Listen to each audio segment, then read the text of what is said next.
welcome back to my channel. This video is for the photographers out there that want to improve their photography. We're going to be talking about RAW versus JPEG photos. And I'm going to be talking to you about what the difference is and why you need to be shooting in RAW. Birds flying high. I just got back to the US this past June. That was about 6 months ago, and prior to that I was taking a bunch of photos, traveling around the world and doing all this stuff, and I was shooting in JPEG only, which is ridiculous. One, I didn't really know about RAW, and two, my computer was just kind of crappy, so I didn't have the programs and it just wouldn't have been fun for me to be shooting in RAW at that time. Since coming back, I joined a photography group and I'm with all these amazing photographers who really know what they're doing, and now I have learned so much in the last 6 months about Lightroom and editing photos and shooting in RAW. For all you people out there that want to take better photos and you're shooting just in JPEG on your DSLRs, definitely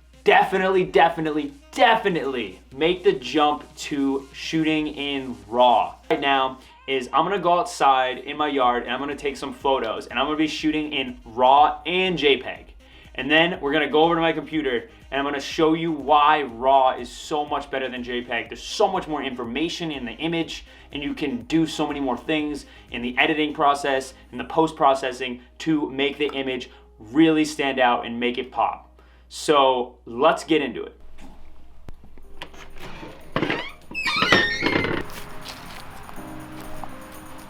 Okay, we are outside now, and I'm gonna take some photos in RAW and JPEG, and then we'll compare in Adobe Lightroom. Let's do it.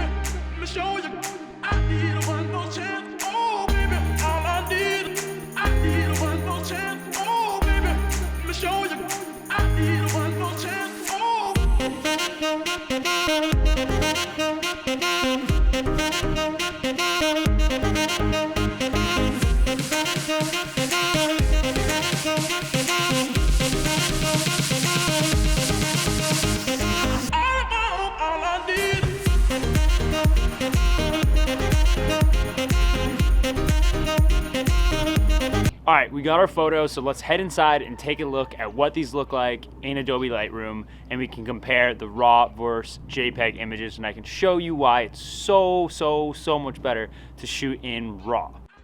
Okay guys, here we are in Lightroom CC 2018, and as you can see, we have one of the photos from the backyard that I took.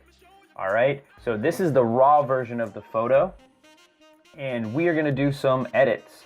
So how I like to start is I'll go down here to lens correction and remove chromatic aberration, enable lens correction, small adjustments there. And then my friend Alex recommended me to start by doing some camera calibration, which I actually do like.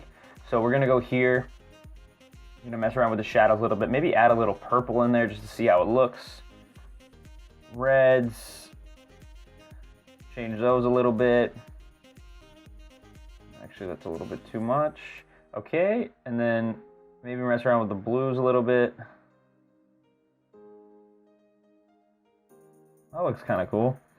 All right, and the next thing we're gonna do, we'll go up here. I'm gonna add a little color in here to the highlights and the shadows with the split toning. This is something that I've been doing lately. So I'm gonna add a little bit of orange in here, and then a little bit of blue in the shadows. So orange in the highlights, blue in the shadows. Yeah, it looks decent. All right, and I'm gonna mess around with the hue, saturation, luminance. So typically I'll go through and mess around with the hues a little bit. So let's see how the red looks. There's not too much red in here. I'm betting we're gonna get some orange here because of the leaves.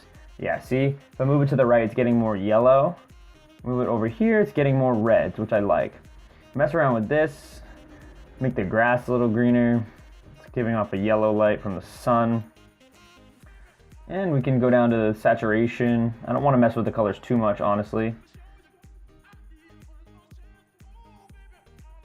Yeah, the saturation there.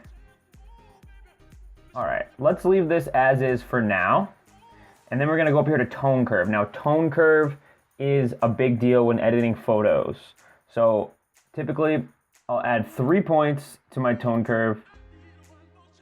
So here, oops, here here is the midtones. Right here are the highlights. And this is the shadows. So I'm gonna bring this down a little bit.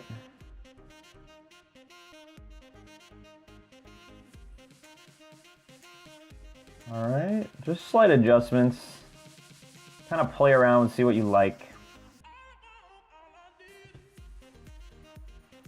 So like I said before, with raw photos, there's a lot more room to, there's a lot more information in the image.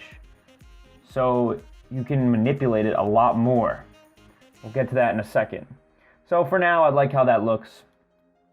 Just for time's sake, I'm just gonna keep going quickly.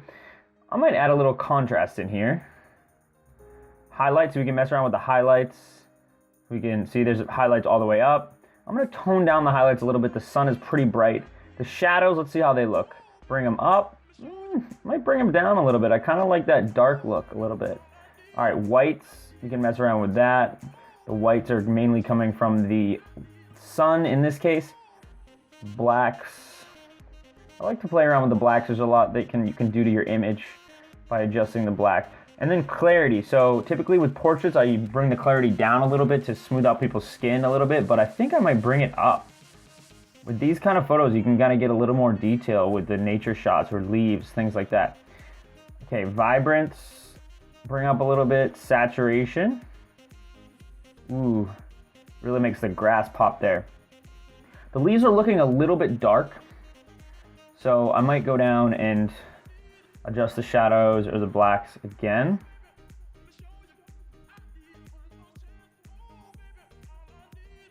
And then I might even go down to luminance. I might be able to, oops, went past it. I might be able to get a little bit more brightness by adjusting the orange. Yep, see that? See, look at the leaves. They're very dark, and then I boost up the luminance and they really pop. So that's a little something you can do. And there's a lot more that we can do to this photo, but for right now, I'm almost done with this little edit here. Okay, I'm gonna see how the exposure looks. I'm gonna click on this, and I am going to press the minus key to bring down the exposure and the plus key to bring it up, just to see how it looks.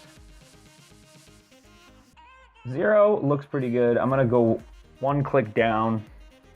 That looks pretty cool. All right, so we edited this photo. I'll show you what the before looks like. By clicking the slash key on your keyboard, you can see the before and then the after. You can toggle between them. So here's the before. Kind of flat, needs a little more color. And we added quite a bit more color into it in this raw photo. I think it looks pretty cool. It kind of froze the action of the leaves there.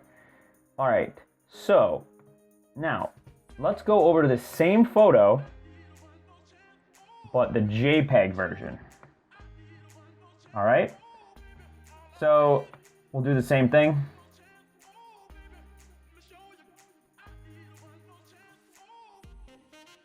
Do the lens correction. We'll mess around with the camera calibration.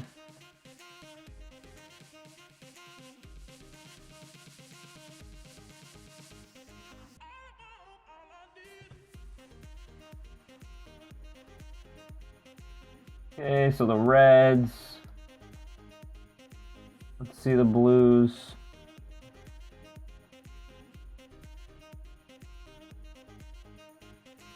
All right. We can do the split toning. Yeah, let's do the split toning again. Add that orange in.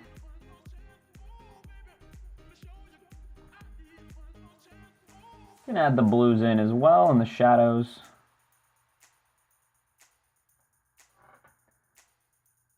Mess around with the saturation again.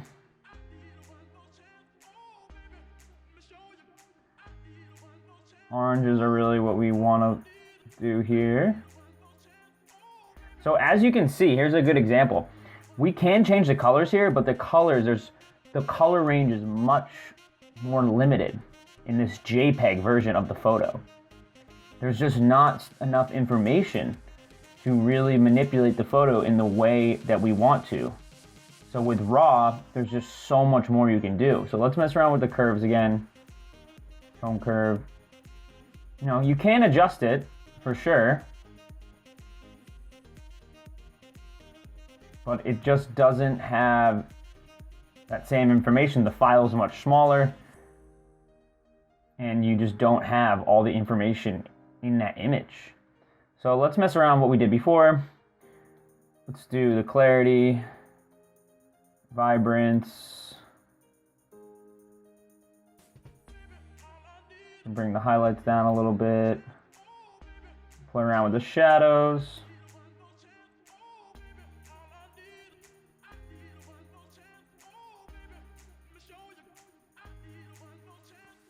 Okay, so there is still a lot more we can do, but as you can see,